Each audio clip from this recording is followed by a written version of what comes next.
So in this part of the show, we're just going to do a review of the BT card that was on at the weekend. And then after that, we're going to talk about this weekend, the Chisora Parker Bill. So we'll start on the BT card.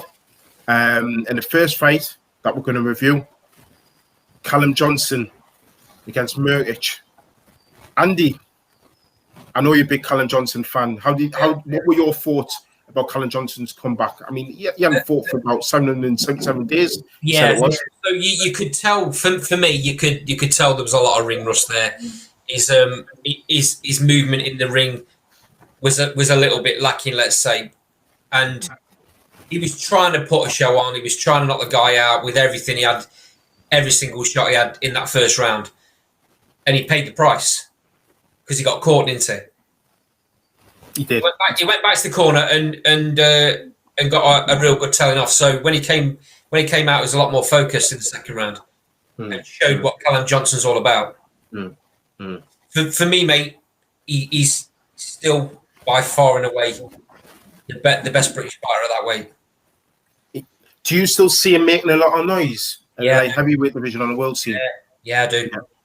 Yeah. I know he's getting on a little bit, but the passion's there, and he's not going to hang around, mate. He'll be coming out again really soon, and I'm sure of it. And yeah, I don't think you're not going to see him wasting any time, mate. There'll be no spiders webs and on him anytime soon. I'll tell you that. Yeah, I think he's back out again in September. Yeah. I mean, Carl. So I know again, you said posted a few comments on social media. You're a big fan of Callum Johnson. What were your views on it? Well, I thought, bearing in mind he'd not fought for the best part of 2 years, I thought it was a damn good performance. I know he got caught, like you said, but taking all things into account, I don't think we could have voted for much more. Still demonstrated he's got power. I just don't think Warren keeps him active. He's making the noises, isn't he? I just say let's have it right. There's plenty of fights even at British level. So I just hope he keeps him active. Actually got rid of some of the ring rust now. Get him in for one more tick over fight, but then we want to see him in with the big boys, don't we? Yeah. You'd almost. You could have a round robin event, couldn't you, with them lot? I think that's going to happen. I mean, you had Lyndon in the commentary, didn't you? Yeah. And he kind of dismissed. He did. He kind of dismissed Callum a little bit. He would do, wouldn't he? Because the way Frank Warren works with the WBO, Lyndon Arthur's probably looking at the rankings and thinking, Callum Johnson's too dangerous. Yeah, why would he want him? Fight? Yeah, and lose that ranking. So why would he pick a fight with Callum Johnson? And I don't even think he'll have a rematch with Anthony Yard. I think he's just looking at fighting Joe Smith Jr. as soon as possible. He's all about his hand. I'm sure his hand will be healed in a month's time. And I think he'll probably have one more fight, and then you look at Joe Smith Jr. Can you see Callum Johnson going in against Yard?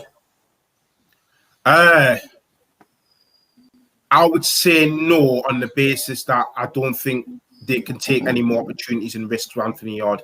Well, Lyndon Arthur will fight Yard. That's a given. I'm not too sure if you want that rematch. I think it's almost done. I think it's almost done. You think so? What makes you think that? I think the way Frank Warren keeps dropping it in conversation, if he hasn't got that halfway down the road, he wouldn't be mentioning it. Because when you watch Lyndon Arthur, Lyndon Arthur's pretty much saying, well, things are gonna. He's not giving any vibes that it's done. And I watched a recent interview with Anthony Yard when it was about will he not stay with Tunde Ajayi, and again he's not kind of indicated that it's not going to be signed. But let's have a virtual pint on it until I'm up in Newcastle that says they have a rematch. Yeah, okay, I'm up for that one. Yeah. But if for me, I think if that one did happen, it'd be Arthur again for me. But Callum Johnson against any of them is a Callum Johnson win. Yeah, I just don't want to risk it. But the main fight, Felix Cash, Denzel Bentley. Wow. Carl, we'll start with you. So it's all about levels, boys, isn't it? It's all about levels. Yeah. I think the ref might have let it go a little bit too long. He took quite a few shots with no response, which was a bit alarming. But I think Felix Cash needs stepping up a little bit now. I think he's done with that domestic level now. Bentley had a bad night though, didn't he? He had a bad night. Yeah, he's better than that. He never got going, did he? So I just think Felix Cash's levels above. So but did he not get going because Felix Cash didn't let him get going? Yeah, I think I think it was rabbit in the headlights job. I do. I think he felt the power of Cash and didn't want none of it. Cash put it on him, didn't he? And won off the hook. Yeah. Do you think that come from the first right hand that he landed? Yeah. That really you could see that. It wobbled him, didn't it? Wobbled him to his boots. He didn't like it, did he? No. So, but Andy, I mean, Bentley's got, when he's in full flow, he's got a pretty decent jab. He can move his feet well. But me and you often talk about that art of cutting off the ring. Yeah. Cash did it beautifully, don't you think? He did, yeah. He did, and Bentley just didn't seem to know what to do. Mm-hmm. He just didn't seem to, once he took a couple of shots and realised he wasn't getting away from him too easily, it was as though, what do I do here? He's come out, Anti, and said that he was really disappointed in himself and disappointed in his performance. And he is better than that, but makes you wonder whether, like Carl just said at the top there, it's about levels. Felix clearly too good for that level now. Yeah. I mean, and this is the problem, lads, because it's like, where do you take Felix Cash next? He's on about the European. Yeah. Frank Warren mentioned that it's mandated that he fights Williams because that was a condition of him vacating the belt. I mean, Andy, what do you think's next for him? Wow, that Williams fight would be good, wouldn't it? Yeah, that would be an unbelievable fight. Real Battle of Britain. Okay, let's assume that fight's made then. Mm-hmm. Who are you picking? I'm gonna go for Cash. Really? Yeah. Carl? No, I'll go Williams. I think Williams will stop him. I'll go Williams just on experience. I don't think that fight would happen though, just by the way, because why would Williams be looking back? Well, do you think Warren might protect Cash a little bit? Well, Cash is actually promoted by Eddie Hearn, isn't he? Yeah. So that was like because it was the purse bids were won by Queensberry. All right. On their show. So what I think will happen is you're right. I know what you're thinking. Will Hearn protect him and think, why do I want to risk him against Liam Williams? Yeah. But I've got that belief. I think Cass has got a lot of skills. He's learned in those two difficult fights he's had against Jack Cullen. And I think because those were quite difficult life or death fights at those instances, I think he'll take that as experience going forward. Right. I think he's got greater skill than Liam Williams. I just think with Liam Williams, he's limited. I think Cash can outbox him. Can he keep him off? Sorry?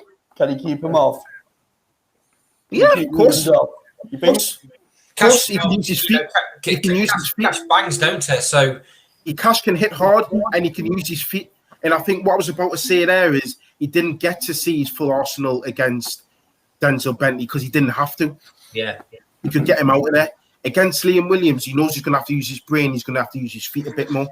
And I think he's got that capability where I think Williams will probably think, I'm just going to rush him, put him on him, like he did it against Mark Heffron.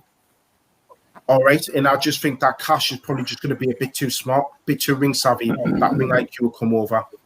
And I think Cash will get a point to win against them. Interesting. Yeah. So, lads, just before we move on to the card at the weekend, Yeah. I need to talk about this because it's been bugging me all week. Mm. The David Adelaide fight. Oh.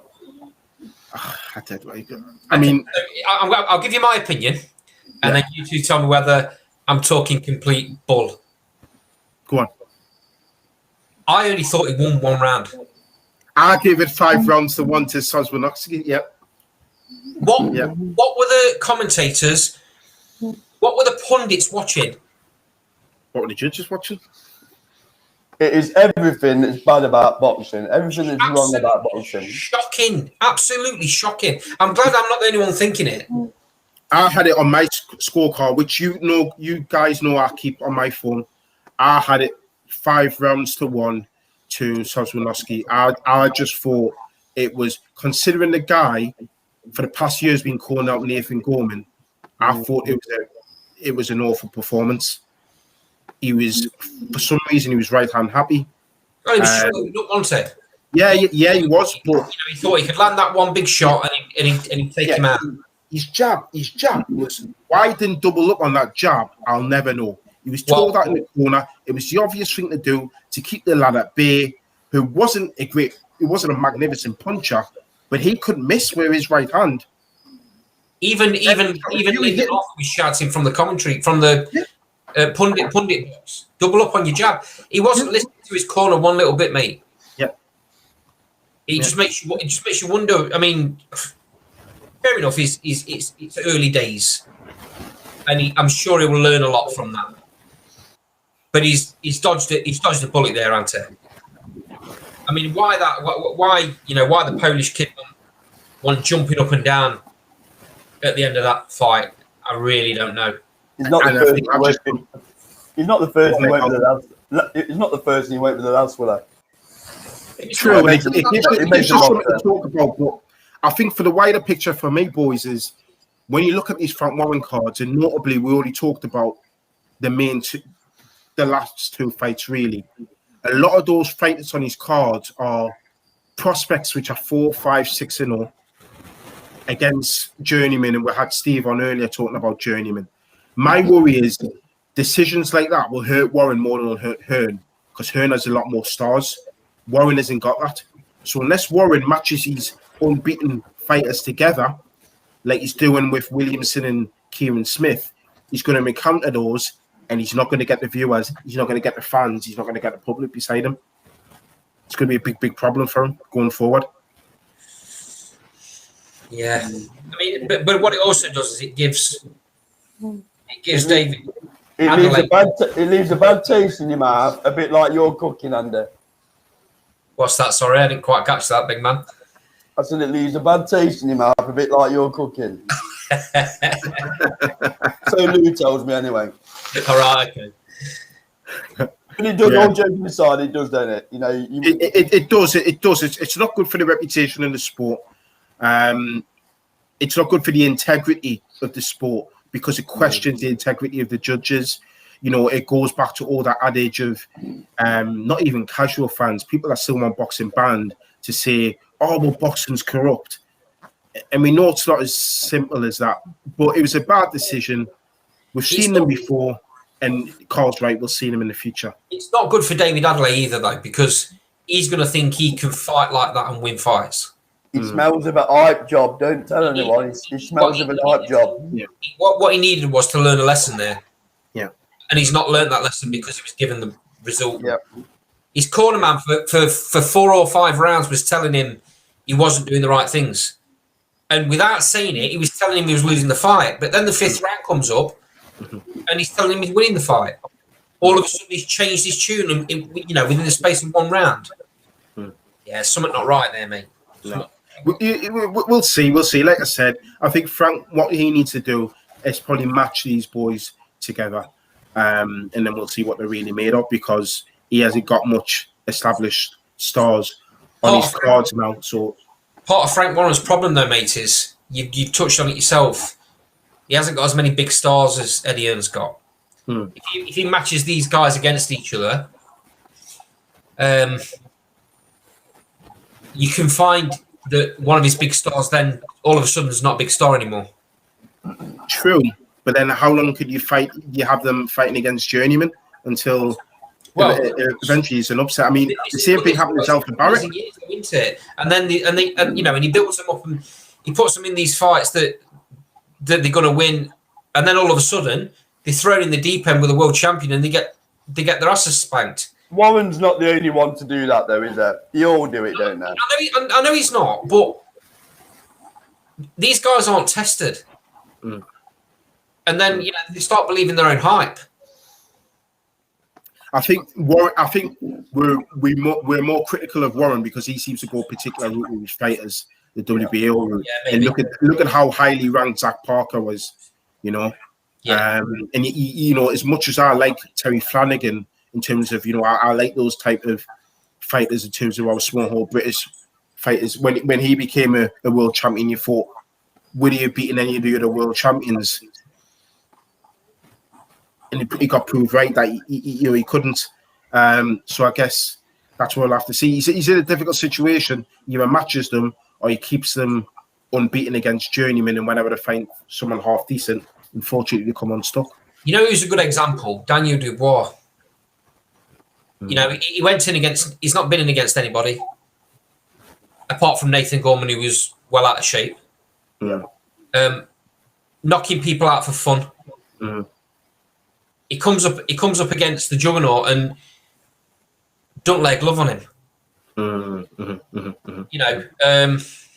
It's a long way back for Daniel Dubois. A long way back. I know he's a young kid and he's got plenty of time. Luckily, he's got plenty of time. But it definitely hurts in that. And doesn't do any favours for Frank Warren either. Yeah. I would agree, and I think Anthony Yard's another one. Yeah. I don't know why they didn't get him on the British route straight away. They wanted to fight these European journeymen, win vacant interim WBO European belts. He got himself into a mandatory position to fight Kovalev. Yes, he nearly knocked him out in one of the rounds, but he was never really in the fight for much of that fight. Lyndon Arthur, most people were banking on him to win, and then he got comprehensively outboxed by the basic punch in the boot, the jab. Well, does that tell you why Frank Warren kept him away from the British scene?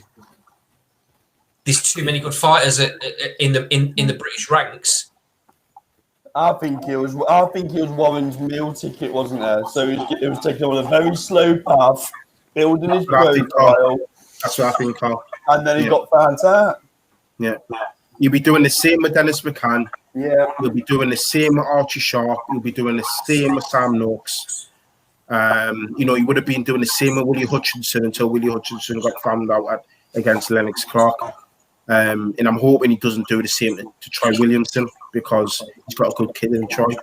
But this is with Frank, and I guess it's just the way because he ain't got all these fighters are leaving him and ending up in matchroom. These fighters need these tests early on. Yeah, I know we've touched on the Conor Benn thing, and he's learning on the job. Because he had no amateur experience. Yeah. But Conor Benn's been in some proper wars already, and he's grown from that. And look at where he is now, years later. I don't see any Frank Warren fighters getting in fights like that early on in the career. That's my point. That's my point. That's my point.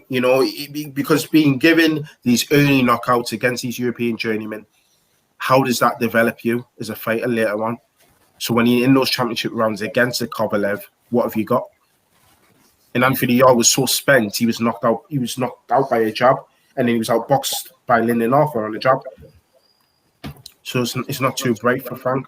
But anyway, lads, moving on.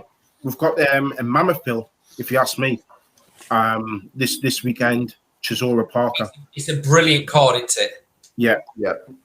Should we start from the bottom? We'll start with the very bottom. We've got Scott Fitzgerald making his comeback against Gregory Trenell. I saw an interview with Scott Fitzgerald. Very very open interview. He was very honest about where he's been, how dark his time has been. Yeah. And how all of a sudden he's woke up to what should be going on in his life.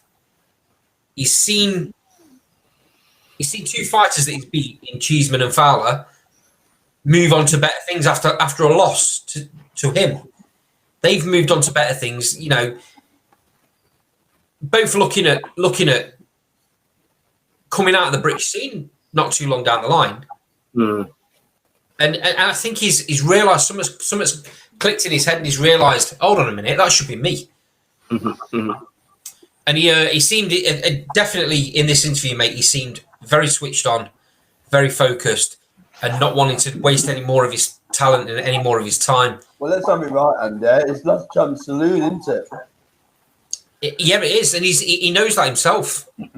You know, he said that himself. He's not you know, he's not shy to admit where his failings are, and the fact of the matter is, I just hope that he puts in a performance that his talent deserves. Well, Eddie Hearn basically said he didn't think he would come back. You know, and I've drawn parallels in terms of what he's been through, similar to Tyson Fury. Problems with substances, problems with his mental health. And I'm a big advocate for mental health, especially mental health in men. So I want to see him. I want to see him come back because I think he's got the ability. I'll say it with my chest, as you know I do. I think he's the best at his weight at 154 in the country, and I think it's just a case of proving it.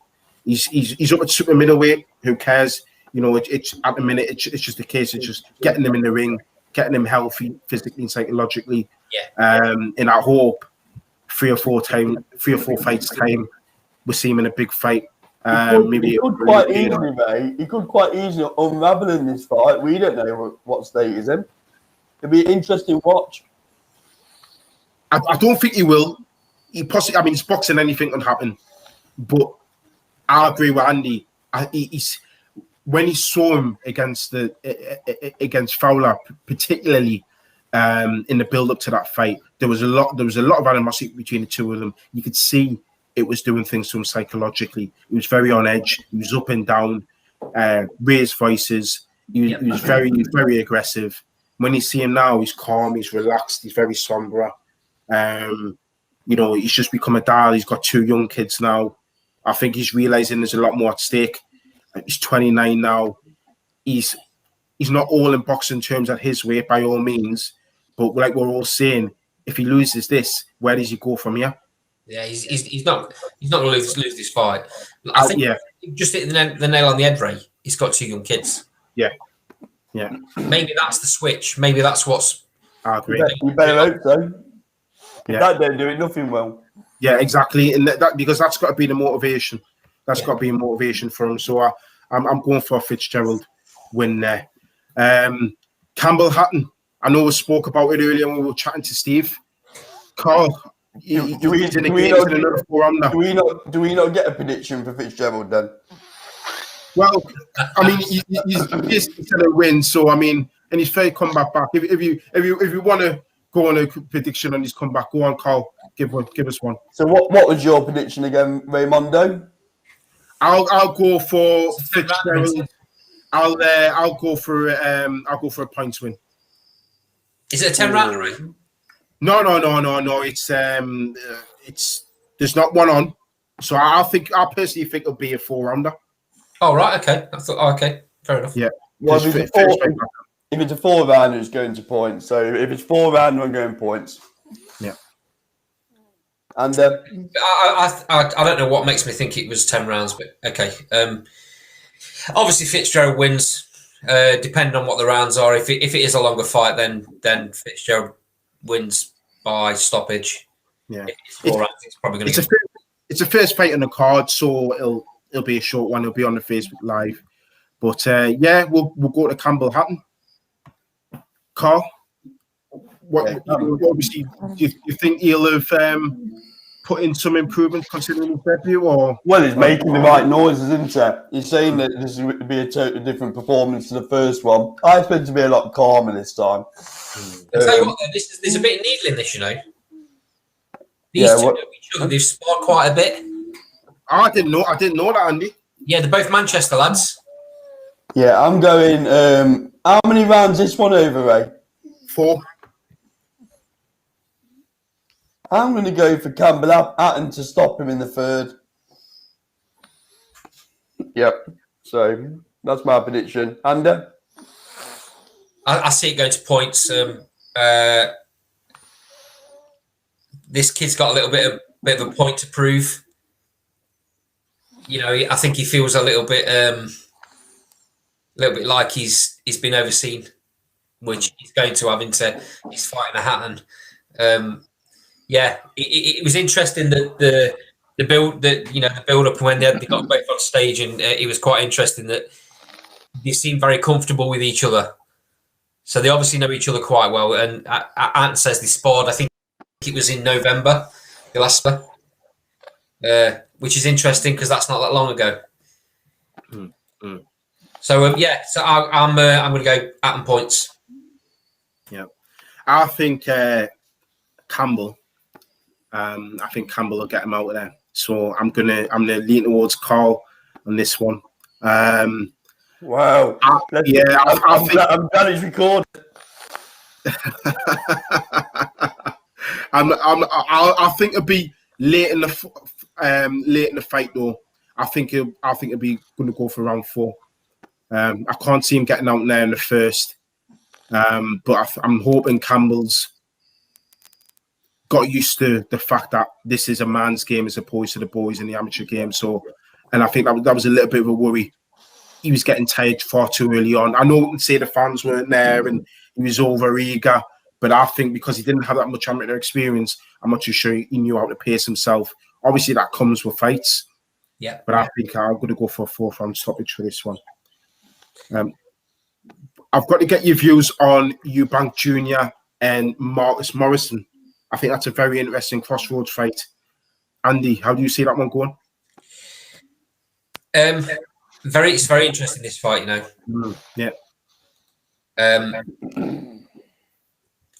I'm seeing a completely different Eubank in this build-up. There's none of the posturing. There's none of the aggressive talking. He's very chilled, very calm. He's spent a year and a half now In Florida. with Roy Jones, and by all accounts, he's not come home at any point. He's had a couple of holidays. I think he's stayed in America. I don't believe he's come back. He hasn't, and I don't think his dad's been around him either. No. And I know Steve kind of touched on this, didn't he? That his dad's a big influence, and I believe that's the case. And it's as though he has to prove something when his dad's around, and he has to act in a certain way when his dad's around. I just think Roy's brought a different side to his personality. He's a lot more relaxed. I think you'll see him implement a game plan. He won't be rushing in, I'm hoping. Yeah, very interesting. It's going to be it's going to be interesting. I can see Eubank stopping him late on. Paul, your thoughts on it? Yeah, I'm going to make this quick. I think it's all about levels. I think it's been handpicked, Morrison has. Joe Gallagher's putting a smoke screen up regarding this kid for me. I think Eubank's going to absolutely walk through this kid. So, 10 rounds, what is it? 10 rounder? 10 rounds this one, yeah. So, I'm going to go for Eubank to stop him in the 7th. Lads, I think it'll be even earlier than that. I think Eubank is, from all accounts, he is looking on fire. We've been here before, though, remember? We have. We haven't, though, Carl. We haven't been here before because he's never had a coach before. The difference with this one is Eubank's fighting another fighter that's tailor-made for his style. Yeah, he is, yeah. So from that point of view, I see where Carl's coming from, because these are the type of fights he looks fantastic in, and everyone says, oh, this guy can beat Golovkin. We don't care. He's getting older. We'll put this guy in with Charlo, put this guy in with Canelo. Then you see the real Eubank Jr. I think Eubank Jr., yes, he's training hard. He is looking fantastic in the gym. Morrison's going to come in great shape. I've never been a massive fan of Morrison. I think he relied heavily on his power. And I think he's the right. Morrison's going to come in great shape. He's the right style for Eubank to exploit. And I think Eubank's going to get rid of him early. I think Eubank in round 5. Well, on that note, we may as well bring our guest in. Stephen, hello, how are you doing? How's it going, lads? Not too bad. Thanks for joining us. Good listen. I was actually on the wrong. I was on the last. And then when you switched over, I was watching a fascinating one with that guy Jake, the producer. It was actually really interesting, so I got stuck into it. Apologies. No, you're welcome. Welcome to the show. Thanks for having me. We're just working our way through Saturday's card at the minute, as you probably heard. So, what are your thoughts on Eubank Jr.?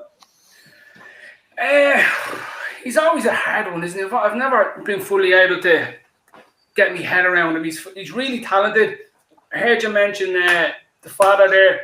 I think his influence has skewed it maybe and distracted from him. But I think he wins this fight on. I think he wins this fight on Saturday night. But, round? What round, fella? What round? Yeah, we don't let you get away with that on this show. Come on, give me the round. After the halfway, maybe 6, 7, around there, maybe. So I'm gonna have to pin you to a round, Steve. Come on. 6. So we've got 5, 6, and 7. And I think it's only right that we jump onto Katie Taylor next. Yeah. Well, yeah, exactly. Well, there's 2 Irish boxers on the card, isn't there? Yeah, Tennyson James. Tennyson. So yeah, we'll jump onto Katie Taylor. Stephen, I'll start with you. Yeah, like Katie, it's bad because I was in London in 2012 when Katie boxed Tasha. It broke the record for the noise. It's incredible that the rematch is actually going to be in an arena with no crowds. But like you say, Katie wins all day. Like I read a quick interview there today of Katie's father. Pete was saying an 80% fit Katie wins the fight. But I don't know. Every time I see Katie over the last couple of fights, I get a nervous feeling in my stomach. I just sometimes feel she's a bit vulnerable. Like Katie's 34 now, so I just worry. Like I never as an amateur it would be 100% confident, but there's always just that niggling doubt. If Katie turns up, she had early on in her career she was really busy. I thought she was too busy. I thought she was pushed too hard at the start. In terms of fight after fight, she never seemed to be out of a training camp. I know she based herself a lot in America now, but I think there's been just a little bit more gaps, and I think maybe the pandemic has helped that a little bit. So if she comes in fresh, she should win. Steve, I think she's on the slide. Yeah, I don't want to say that because she's just, I say the king. She's the queen of Irish boxing. I'll say it for you then, fella. Don't worry. Yeah, I'd like to see her. I'd like to see her kind of be looking towards the exit door now. I don't think she needs. I don't think she needs to do much more. But I'd love her to walk away from the sport and not be ushered out the door. But I think she wins her. She wins the fight. She wins the fight. What are you saying? What are you saying? How does she win?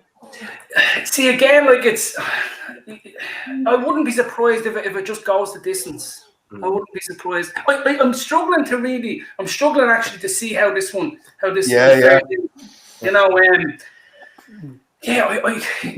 Goes the distance maybe. Katie on points. You're not sure though, fella, are you? I can see it. I think she wins. If you were to ask me now who, Katie wins. Katie wins. Okay. Okay. Andy, I can see you itching to say some words of wisdom there. So what are you saying for Katie Taylor and Natasha Jonas to fight this one? It's a really interesting fight. I've said it before. I really like Natasha Jonas, and I think she was robbed against Terry Harper. She was robbed. She won that fight convincingly. I just hope she don't get the same deal this time out. Personally, I think that Katie Taylor's just a little bit too good for her. But we've seen it, haven't we, before fighters grow old overnight. If Katie Taylor's not on the money, she can lose. Yeah, but Natasha Jonas isn't exactly a spring chicken as well. I mean, we're talking about Katie Taylor's age. 46. She's not. Yeah. She's not, but she hasn't had the fights Taylor's had. She hasn't had the wars Taylor's had. She's become a mother. She's not had the wars Taylor's had, though. Every single fight Katie Taylor's in recently is a war. She's not winning fights easy like she did early on. Do you think a better graded fighter? I get that. Yeah, but also she's not exactly a puncher, is she, Katie Taylor? No, and that's part of the problem, isn't it? She wins by volume, doesn't she? Yeah, she does, and that's why she's in the fights that she's in, and most of her fights, recent fights go to points. And Natasha can bang, can't she? Yeah. Oh, so, have you seen that comment in the side, lads? Yeah, I grabbed that there. Yeah, and I think that's unfair. I think that's stuck, hasn't it, to Katie? Is it the robbery one? Pursuit fight. That first Pursuit fight was very. It was very close. Yeah, I think a lot of people underestimated Pursuit simply because how many people knew who she was. Yeah, and I think Katie might have done as well. And as I said, she looked really tired in that fight. She tired. It was like the energy just ran over. She was it. So yeah, I think that's unfair. And the fact she beat her. She came back and she beat her again. But it seems to have stuck in some quarters. Yeah. I would like to say I do think with Katie. Sorry, I don't know what you feel, but I never feel she's 100% adapted to the pro style. I sometimes still feel she just be up on the toes just a little bit too much, and I sometimes wonder does that feed into the maybe I'm not having this, maybe not sitting into the punches. Just I often look at her. I'd like to see her kind of slow it down a little bit. What I would say there, Stephen, is she hasn't got that style to sit down on her punches. She's a volume puncher. Her style is to get in, throw her punches, and get back out again. But recently she hasn't been getting back out again, has she? She's getting tagged more and more. Yeah, and I think sometimes it's trying to just change that style a little bit as you get older, maybe slow it down a little bit. I always wonder if her father had continued to train her into the professional, how it would have evolved.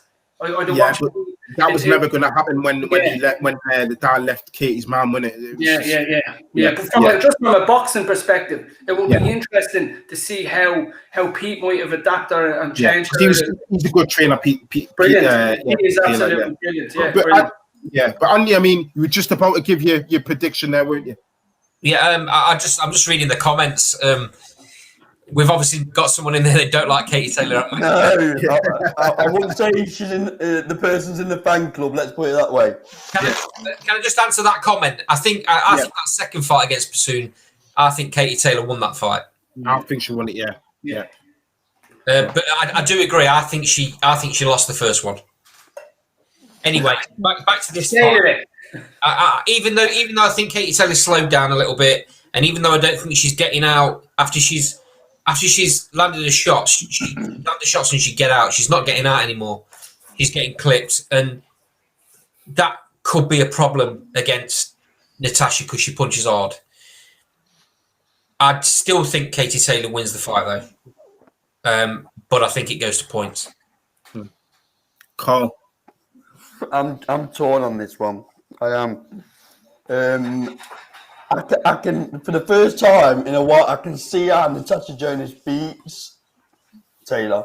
Yeah. So, and you're not going to like this, Steve, but I want Natasha Jonas to win. I do. I want her to win because I think she's been robbed. And I think the dark arts of boxing have been against her. So, I'm not a big fan of a trainer. I'll be honest with you because it's my gym against the world all the time. I think Taylor's going to edge it. And it's with a heavy heart that I say that. I think Taylor will edge it. I think she'll outwork Natasha Jonas. Natasha Jonas does mock up a lot as well, which won't help with the judges. Yeah. So yeah, I'll go Katie Taylor points. I can't see anything but a Katie Taylor win on points. I think sometimes my only criticism of Taylor is pretty much all picking up on. Perhaps she's not a fighter that she has been at the start, but she turned pro relatively late. She had an extensive amateur career. She's fought elite. When you're fighting as an amateur, elite amateurs, the guys or the women that you're fighting are pretty much just as good as the top pros, because they're highly skilled amateurs, they're highly decorated, they're at elite level. So when you consider that, that's like an extension of her pro career. Ability-wise, I still think she's second to none. And I think she's still got enough left. Even at 80 or 75%, she's got enough left to outwork Natasha Jonas. Can't you see a way at all then, Ray? Natasha could win this fight. No, because I don't think she'll be there long enough to be clipped hard enough to get stopped. You deserve pulling off camera for that. I just don't see how it can happen. I wouldn't quite say this is a 50-50 fight, but it's a damn close fight. It really is a damn close fight, this one is.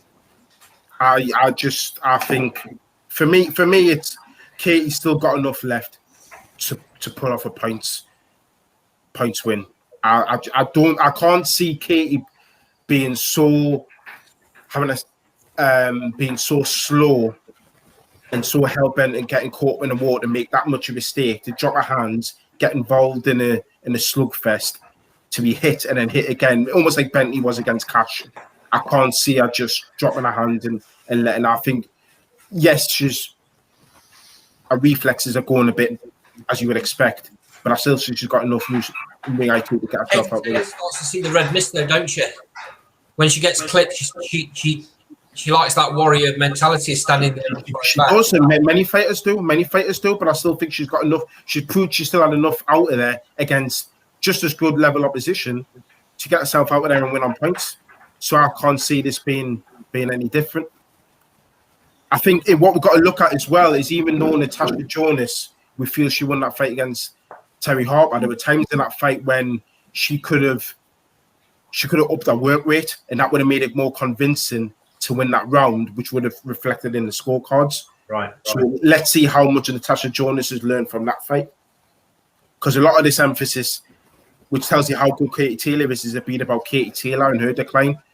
We spoke a little bit about Natasha Jonas's power, but what she learned from that fight, what can she carry over? Can she make those adjustments in mid-fight? We know Katie Taylor can. The only thing that's niggling me, Ray, is... She's going to have to box the game if I like. Well, that's what I was going to say. It's the last chance saloon for Natasha Jonas, and that's a dangerous fighter, isn't it? It can be. It can be, and she's got to follow the game plan to an absolute T. And if she can do that, fair play. Next fight, then, Ray. Again, another Irishman. The Irish Golovkin, they're calling him. James Tennyson. Great fighter. Yeah. And Andy, what your views on this fight for the IBO lightweight title against Giovanni Saffron? I don't know too much about him, but I know a lot about James Tennyson. Yeah, James Tennyson's fantastic. He does Island Pride, don't he? Let's have it right. Great fighter. I don't know a lot about his opponent, I'll be honest. 23 fights. His opponent's had 23 fights. He can bang a bit. He's had 16 knockouts. But he's lost 3 times. So the records are fairly similar, to be honest. Yeah. James had a few more fights and a few more knockouts, but the interesting one is when James Tennyson loses, he always loses by knockout. Yeah. So it's one or the other with him. But I still think he's great. I see James Tennyson winning this by stoppage, mid to late rounds, round 8 for me. Carl? I love Tennyson. My type of fight. Being a Carl Froch fan as me and Andy are, it takes you back, doesn't it, Andy? Yeah. He's a throwback fight, I would say, Tennyson, isn't he? He loves the taste of leather, doesn't he? He loves to take one to give one, and that's my I love watching these fights. I think I'm gonna make it short and sweet. I'm going Tennyson a bit later, so I'm gonna go round 10. Steve, your views. Yeah, I love Tennyson. I tell you, if you just look just for a second, like Tennyson, if for any pro boxer, particularly starting out, Tennyson is the perfect example for any manager managing a fighter to look at how he was managed by Mark Dunlop. Like I just had a quick look back through. Tennyson was knocked out back in 2000 and was it 2000? I can't get the date up there. A couple of years ago, I had a fighter on up in Belfast. Was it Frampton and Kiko? I think it might have been Frampton. Yeah, and I think we'd Philip Sutcliffe on that night. And Tennyson was knocked out by a fella, Pavlis Sankovas, 2-64. He was sparked out. But Mark Dunlop kept with it. Tenny kept with it. You know, his next defeat came to Tevin. He lost to Ryan Walsh. So he keeps building. He keeps building. A loss is not the end of the world. He's brilliant, and he's only really now starting to rise in terms of some of the mainstream kind of Irish boxing fans. Up until a while ago, no one really knew of him. He's a lovely kid, being really well managed by Mark Dunlop, trained by Dunlop. Really, really nice kid. I travelled to Scotland. I was involved with his team early on in his career. Mark, his manager, brought me to Scotland. He boxed over there. He smashes this guy. I don't think this guy is in his level. I think he puts this guy away. In a couple of rounds, 2 or 3 rounds. But I think he's still like he's 27 now. He's still growing, he's still developing. You know, I don't know where his ceiling is. It's exciting, but I'm not sure where it is, you know. He's really, really good, he's really strong. We were over, was it London? We were in London when he beat Ward there 2 years ago. Again, another cracking performance, but I love him, amazing story. Yeah. Cheers, Steve. So we got Imran who's joined us. Hello, Imran. Yeah, welcome, Imran. How you doing, pal? You okay? You're mute there, mate. Mute, fella. You're mute. Come on, Imran, you're on a proper boxing show now. Come on, get your volume sorted out.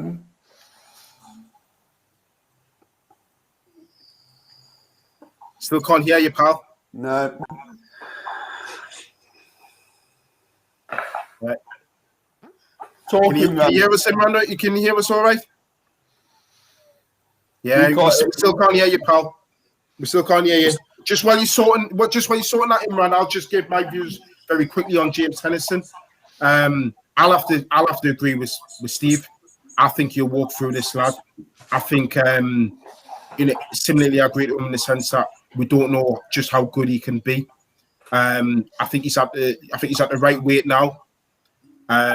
He seems to be hitting harder with every fight. Genuinely, when you hear fighters saying, "Oh, it's the best camp I've ever had. I'm hitting harder than ever," he actually seems to be doing it. I think he walked through this guy, and I think you can look for big fights for him. I think he was unlucky against Terran Farmer. I think he was against a defensive fighter. He got caught there. But I think at lightweight, he looks big, he looks strong. And I remember his last fight, he absolutely annihilated his opponent. He bullied him about the ring. He does everything. Irish Golovkin, I'm not too sure about that one, but I like the guy, so I'm gonna go. He gets him out there in 3 rounds. 3 rounds. Yeah. Good chat. Imran, is your volume working now?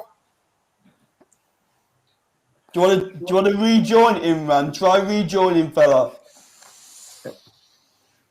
Yeah, try. Yeah, nice one. All right, while Imran's doing that, I'll go on to the next one. Dimitri Bivol, light heavyweight champion against Craig Richards. Carl, you might as well go first since you left that exclamation of joy when I said Bivol's name. Yeah, so I think Richards knocked him out in the. Oh, not really. I was trying to keep a straight face as well. I wanted to do it perfectly, but I couldn't do it.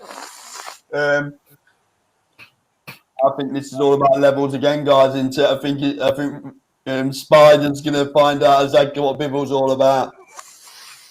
The only little asterisk I've got is that Bivol's been out for a while, hasn't he? But I'm still going for Bivol to take this guy out. I'm going 5. Round 5. Stephen? Bivol and Richards? Oh, Stephen's doing some research. Look, you can see. Yeah, I noticed him. He's a proper student of the game, isn't he? What are you looking at the betting on, Steve? I'll say 6, round 6. I was gonna go a bit earlier. Bivol round 6. What odds is that then? I'll tell you what, Steve, you don't get banter like this anywhere else. I'll tell you that. I'm always looking for some little sign of a shock, but I don't. It's not there. Oh, look, legit. He's on the book. He's on the bookies website. Legit. Funny power. Andy, I don't know if I can call this one an intriguing fight because I've got my own views. I wonder what Richards is doing there. But anyway, you may have different thoughts. I don't think it's quite as clean cut as that. Come on then, big boy. Give you. I think Bivol wins, but I think it's late. I think he stops him, but late. I think Richards gives him a few problems early on. Is that because of his height and reach? Yeah. That's the only thing for me. Yeah, and hopefully he can use that advantage. If he doesn't, then he's going to find himself in a lot of trouble. But I think eventually Bivol gets to him and probably stops him late. I'm going to go championship rounds. I think Bivol is absolute quality. Bivol and Batavia for me. Hello, Emmanuel. Can you hear me now? Yeah. Yeah, that's much better. Yeah.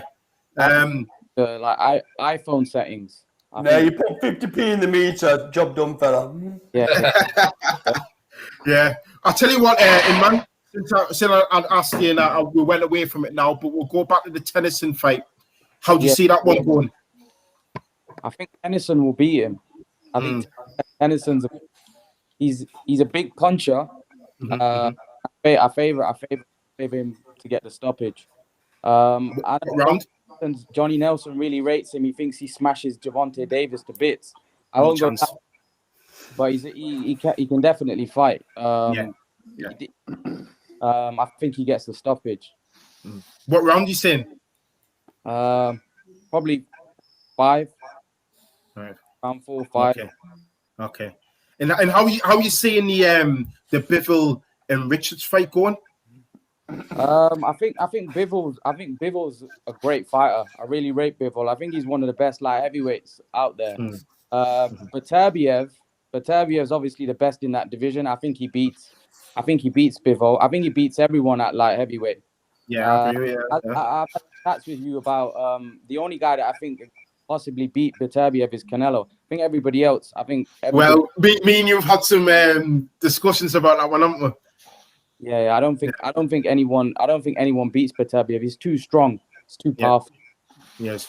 Yeah. What are your thoughts on Richards being in there? Me and Andy seem to think his height and reach could cause Bivol early problems. Carl's saying that Bivol he's been out the ring for a bit while, but saw Callum Johnson at the weekend. He's been out the ring for almost near enough 800 days, and he still got the job done inside too.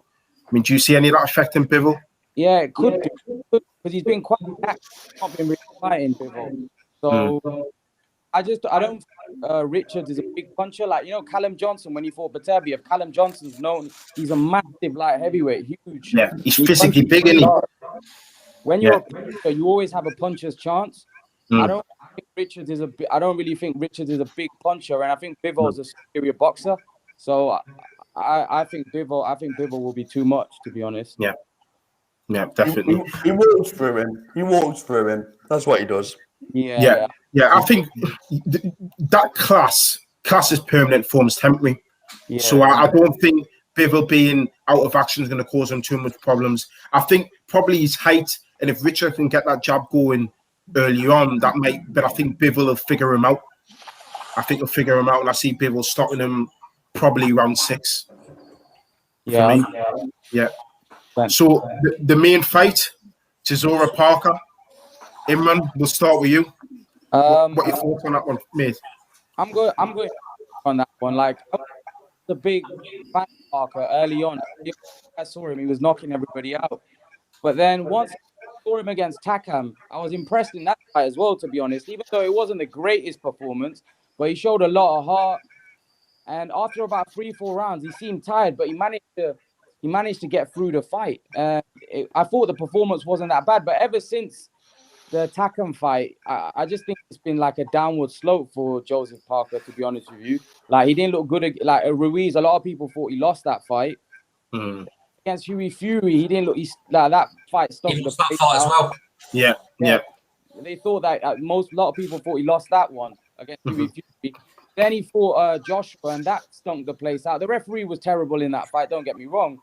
But Parker's performance was no better. Then he fought Dillian White in a fight that he was favorite, and to be honest, he didn't look great in that fight either. He got put down. He showed a great chin for ability, but it's got put down twice.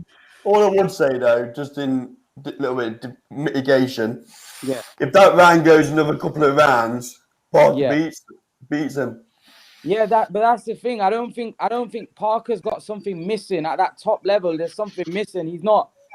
He's like Kevin Barry said something about Parker a long time ago. He said that he hasn't got that mongrel in him. There's something missing with Joseph Parker, and I just think like at that top level, I don't beat the top.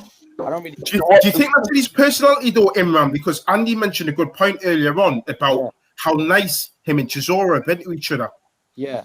In the bubble, but whereas you wouldn't get that, I suppose, with AJ, and definitely you wouldn't get that with Dillian White. They've got that menace, they've got that spite. Who's Delboy beat at the top level? Yeah, no, I'm not saying Derek Chisora's lost all of the fights at the top level, but I just favor him in the fight. He's still hungry though, Carl. Rough. I think Chisora's gonna make it rough, and Parker doesn't like being involved in a fight where it's rough and tough. I just think Chisora's gonna rough him up. And I don't really think Parker knows what to do when someone starts to rough him up. Against Dillian White, Parker was, for me, the superior boxer. But as soon as Dillian White started roughing him up, Parker didn't do a lot. He didn't do a lot. So obviously you're saying it's a Chisora win. So how do you see it? You think it's points or? I think he'll win on points, like Dillian White did. I think he'll win a close decision. I know a lot of people are saying Parker will stop him. Like Chisora's got a granite chin. He's known for having a granite chin. Yeah, I can't see him getting stopped. And Parker's a big puncher, so. Carl, I know you've got very different views, so I'll get you in there, Carl. I just think you're all anti-Parker. That's what I'm going to say. I think it's outrageous, some of the comments.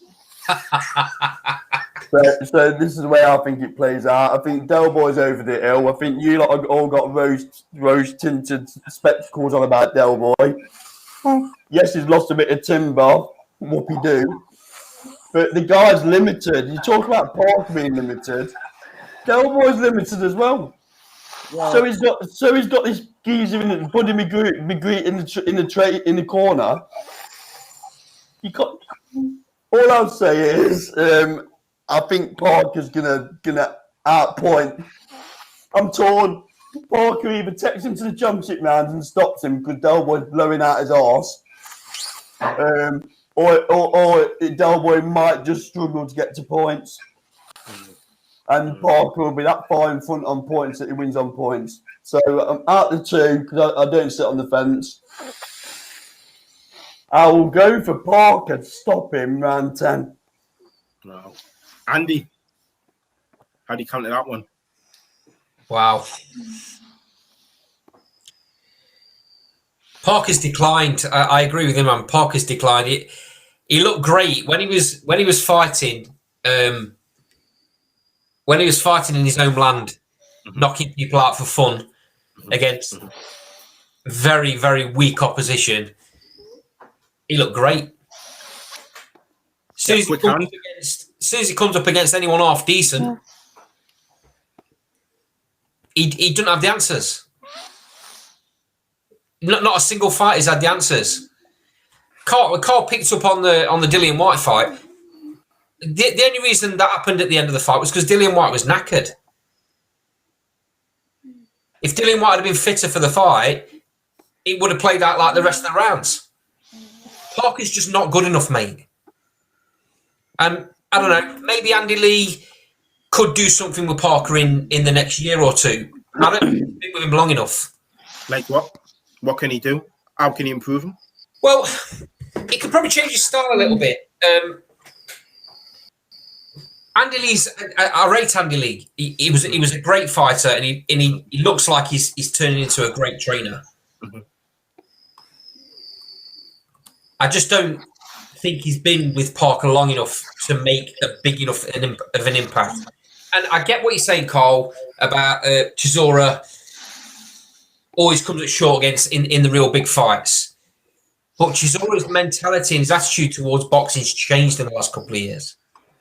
He's not this angry fighter now that thinks the old world's against him. He knows what his level is. But he also knows that his level is good enough to beat Parker. What he is a prize fighter who's fighting for the check, whether he don't care whether he wins or loses. Of course he does. No. I mean, he's got enough about in the beat. He's got enough about in the beat Parker. He doesn't go into fights knowing he's going to lose. Mm. He takes fights he can win. He's not stupid. He takes fights he can win. Yeah, obviously, he pushes for money, extra money. Of course he does. He's at the tail end of his career. But for me, he's still got enough to beat Parker. And so how do you see it playing out?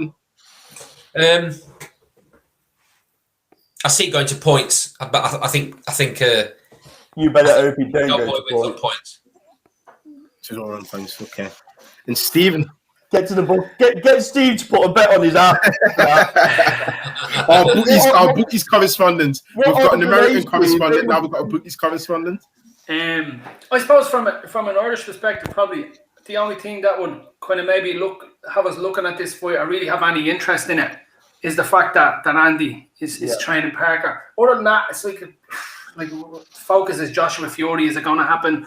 You know, I wonder will Andy. I rate Andy. I rate Andy in terms of I love him as a commentator. I love him. I think he's a boxing brain. He's working with a couple of lads now. I've heard a lot of good things about his coaching, his training. Yeah, really good kid. Really good kid. Yeah. Can he have a?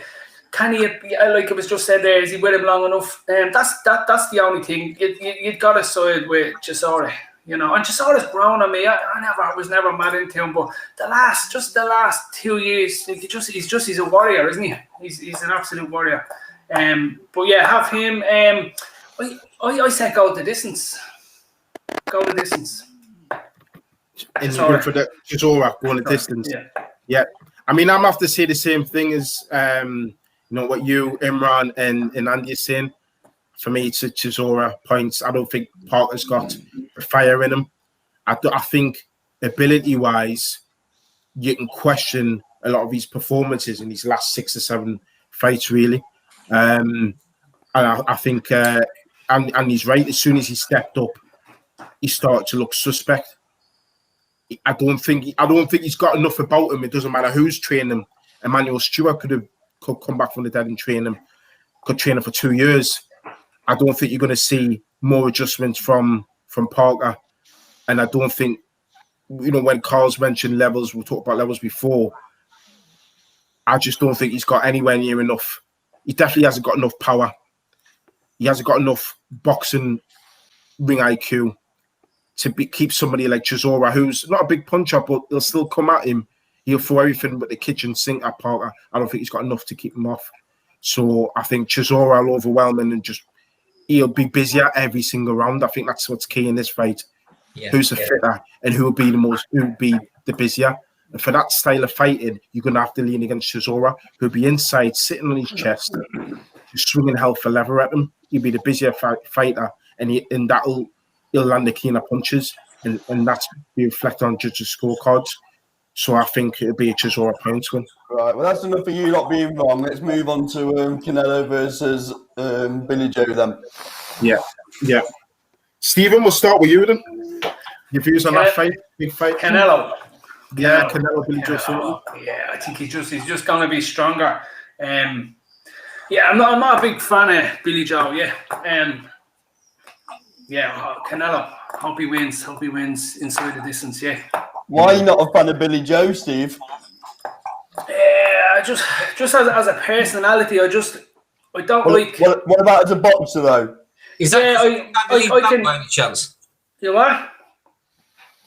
Say that again? Is that because he took Anthony's belt by any chance?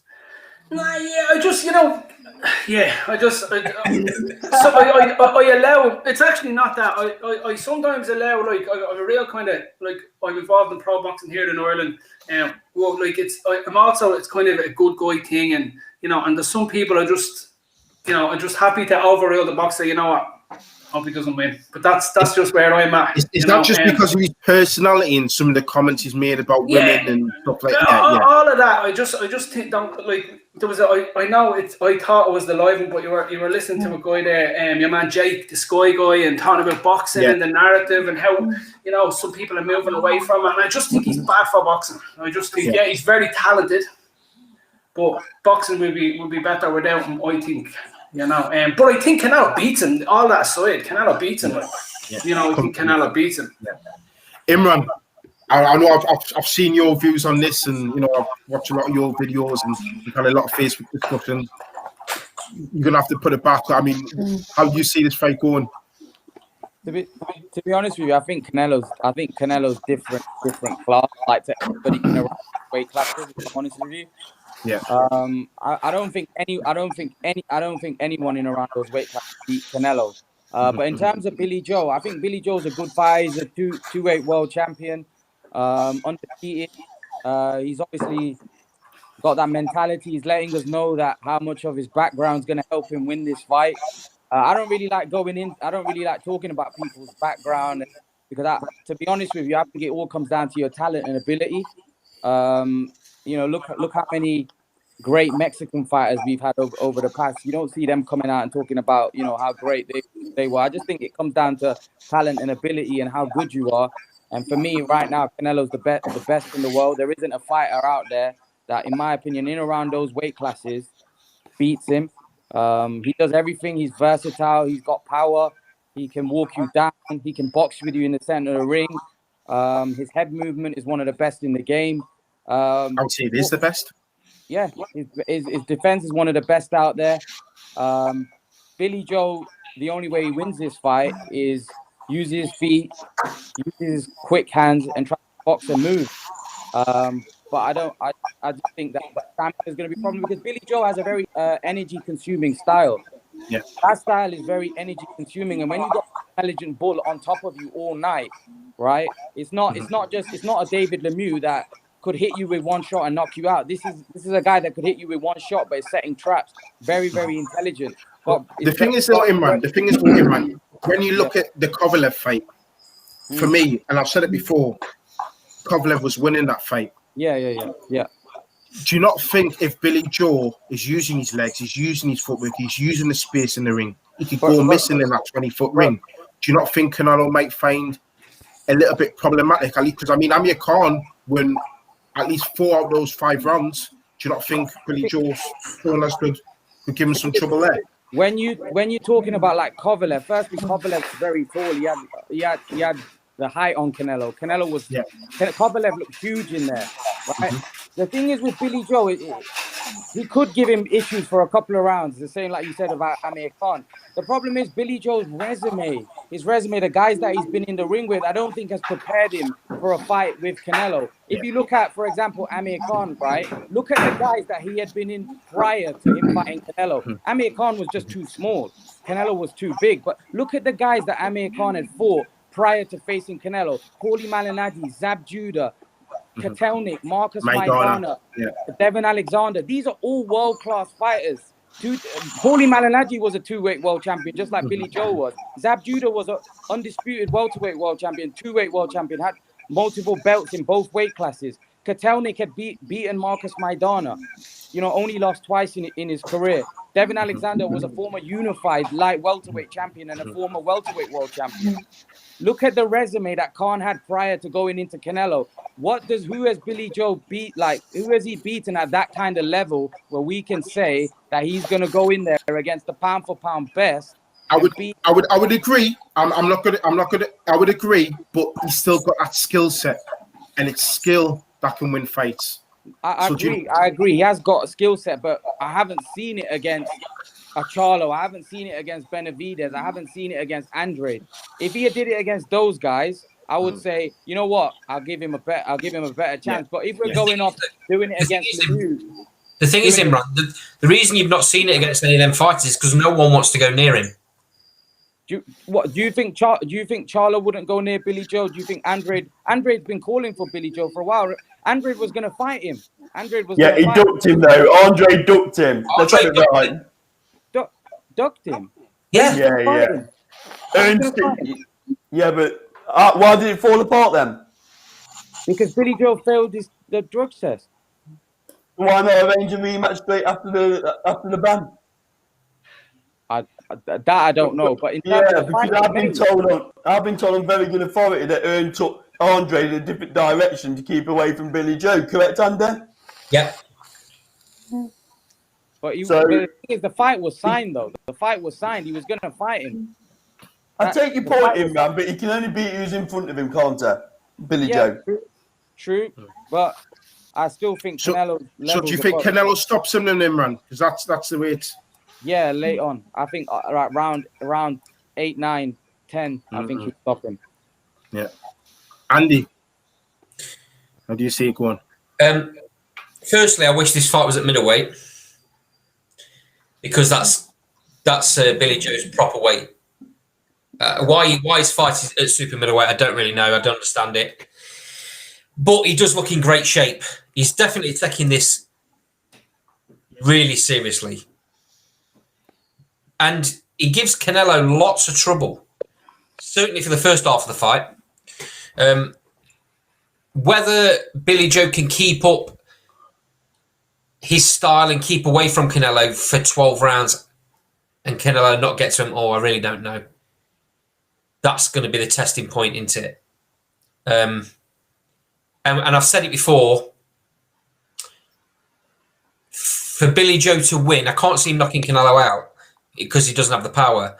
For Billy Joe to win, it'd have to be on points, and for him to win on points, he's got to be winning every round really, really clearly. Because let's not forget where this has been held and what date it's been held. Yeah. I hope that we don't get to a point where it's a really close fight and they give it to Canelo just because of where it is. That'd be a travesty. Personally, I think Canelo eventually gets to him and probably stops him late on. But I think Billy Joe's got a chance. It wouldn't surprise me if Billy Joe caused an upset because he's skillful enough, he's capable. Whether he can do it at super middleweight is another matter. So what round are you saying there, Andy? I think Canelo stops him probably very late on. Round 11. Oh.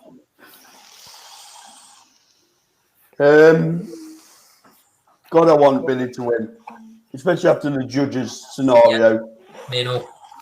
I don't like the way Eddie Hearn's conducted himself during this build-up as well. It's been shocking, hasn't it, Cole? No, Canelo's his cash cow. You know, he's got to pick between the two, and he's going with Canelo. Well, he's going to Inter because that's his cash cow. That's what I'm saying, yeah. I don't think it's not right though, Ray, is it? I don't think he's covered himself in glory, Mr. Hearn, on this scenario. But that's the business, and that's what Stephen keeps referring to Jake. But that's the part of the business that we were talking about when we're going on about YouTube and stuff that I don't like about the sport. But I'm going to make a prediction here. I don't think Billy Joe will sign another fight deal with Eddie, and I think he'll go to Bob Arum. But anyway, so I think it'll play. I worry for Billy Joe because if Callum Smith can't keep him off, what chance is Billy Joe? Different start, though, Carl. Yeah, I know. Billy Joe will be elusive, difficult to tag. But Canelo's going to get to him. He's going to cut the ring off. And so I'm going to go round 10.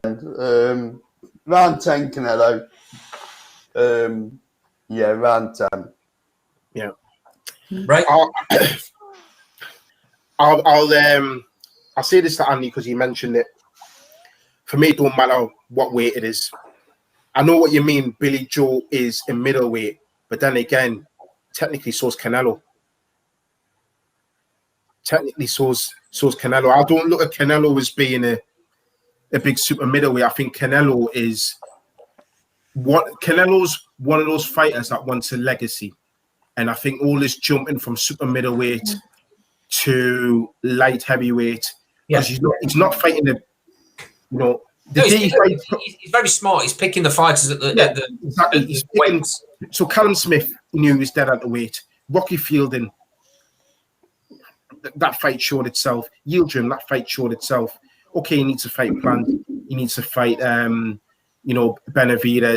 And then when he goes to light heavyweight, but light heavyweight, he went for Kovalev at the back of a long camp, Anthony Yard. Notice he didn't fight Bivol. Notice he didn't fight Beterbiev. I like Benavidez. I like him. I think he gives Canelo problems. I think Canelo would beat him, but that's the type of fight. That's the type of serious fight that'll make me think, okay, he's serious about super middleweight. For me, I saw that was my point, Andy, because I still effectively the two middleweights fighting for a super middleweight belt. I see what you're saying, but I see what you're saying, Ray. But Canelo's style suits him moving about the weights better.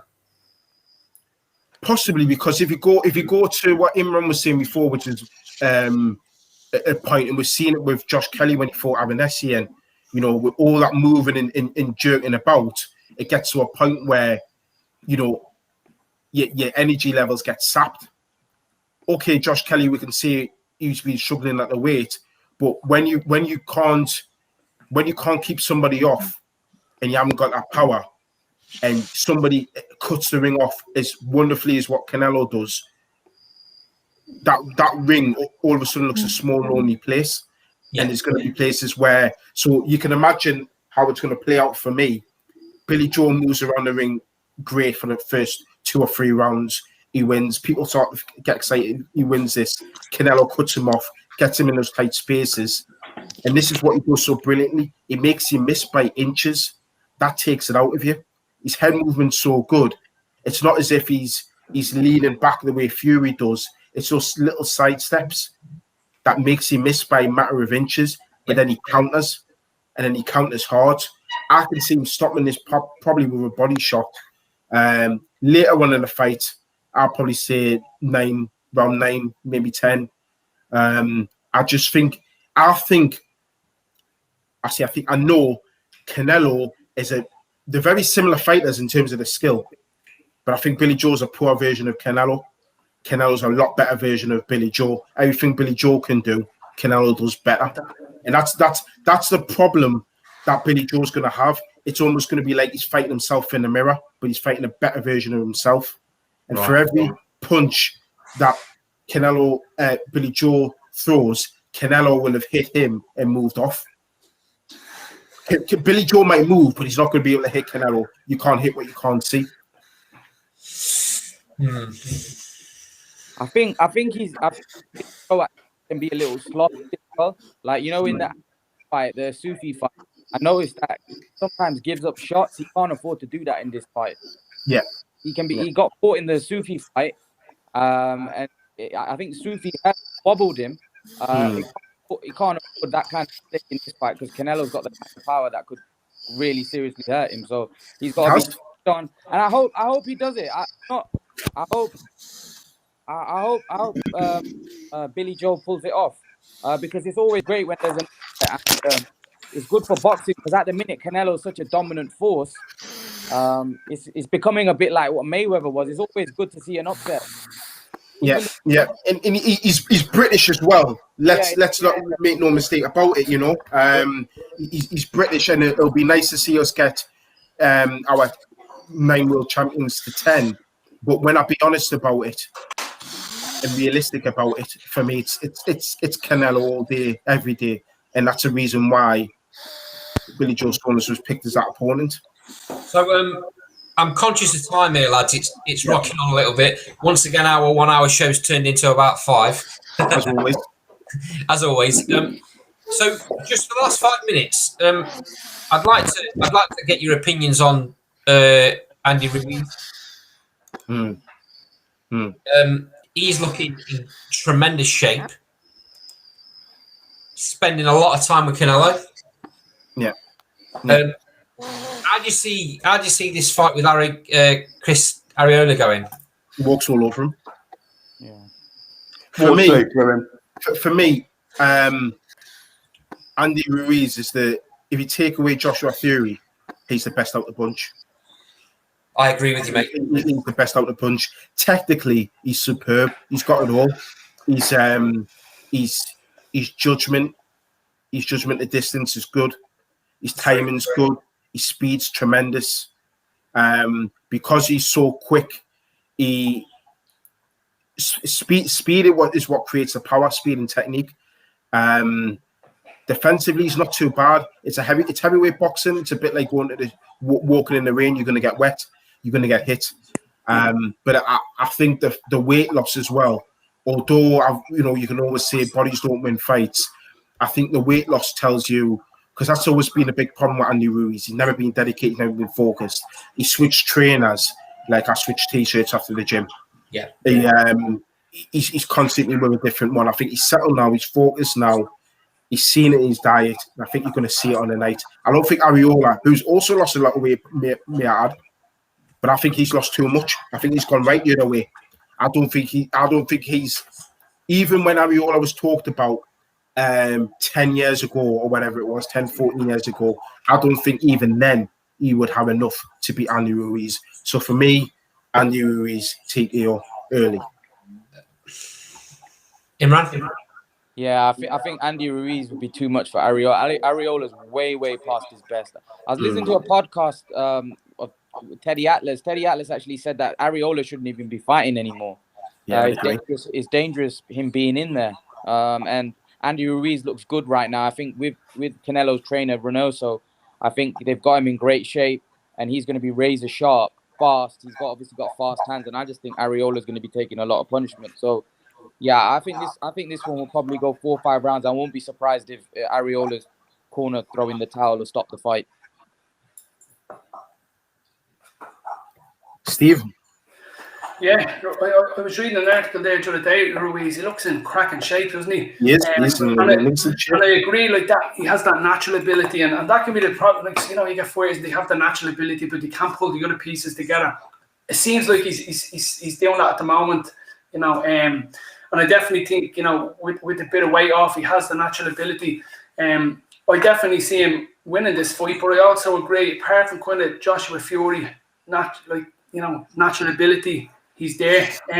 So I think, see him winning this 5-6, around 5-6. But I think it'd be interesting if he can stick with it. I think he said in an interview that he'd killed these old selves. So he's seeing himself as this renewal, this kind of second awakening or such, whatever. So yeah, it's going to be an interesting one to watch. But yeah, he wins this round 5. So for me, Andy, I was going to say, I mean, how would you see it going? So for me, this is a bit dangerous for Arreola. I see Ruiz wiping him out within 2 rounds.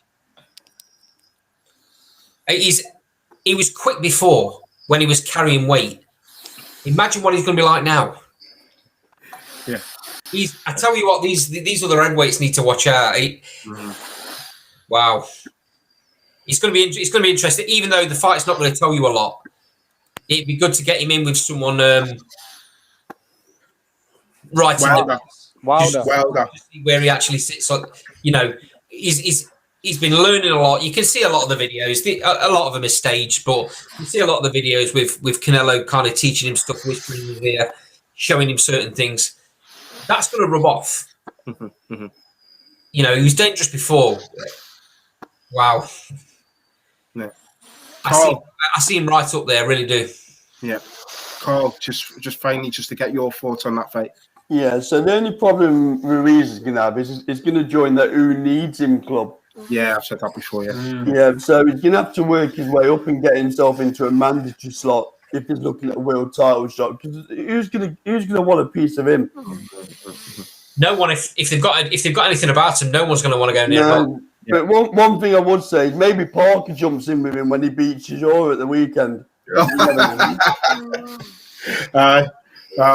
no, I think he's going to find it a very tough trot because like I said, he's in the who needs him club. A bit like Joe Joyce in a way. You know, Joe Joyce is going to get Usyk ultimately. But he's another one who I can see is going to be problem matchmaking him. Yeah.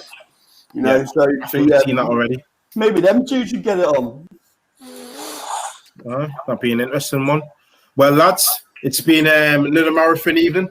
It's been great having new guests on. Thanks for Stephen coming on, and thanks for Imran as well. Cheers, nice to get your thoughts on the show. Thanks to Zeba, to Carl, and to Andy. Guys, always. You know what the score is. We're here every Thursday night, 9 o'clock. Everybody like, comment, and subscribe and on the channel. And we'll see you guys on Saturday straight after the Chisora Parker card. Thanks very much. Just to come in there, Ray, we have got some transatlantic guests joining us on Saturday night. So, all right, yes. I won't spoil the surprise, but we've got some transatlantic cousins joining us for their view on British boxing. So be sure to tune in. Yeah. Cheers, guys. Thank you. Yeah.